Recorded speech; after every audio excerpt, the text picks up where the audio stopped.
त्यो चाहिँ 14 pro max को शर्माजीको के अरे 14 प्रो मैक्स ग्लास फुटेर आएको यो चाहिँ आइफोन 14 प्रो मैक्स को यसलाई हामी लेजरद्वारा ग्लास कटिङ गर्दैछौँ है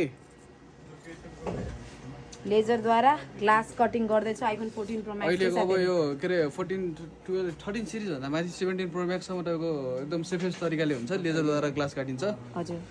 तपाईँको डिस्प्ले जाने चान्स भनेको एकदमै कमै हुन्छ फिनिसिङ पनि तपाईँको पहिलाभन्दा राम्रो हुन्छ पहिला हातले काटिन्थ्यो होइन हजुर अब 17 के अरे 13 प्रो मैक्स भन्दा माथि सबैको अब लेजरद्वारा काटेपछि जति फुडे पनि तपाईँको त्यो डिस्प्ले जाने भन्ने हुँदैन रेयर कन्डिसन हो नत्र तपाईँको जाँदैन त्यसरी सो ओके गाइज यो चाहिँ आइफोन 14 प्रो मैक्स को लेजर मेसिनद्वारा ग्लास कटिङ हुँदैछ सो तपाईँहरू पनि ग्लास फुट्यो भने डाइरेक्ट टिएमटेस ल्याब भिजिट गर्न सक्नुहुन्छ है त सो भिजिट टिएमटेस ल्याब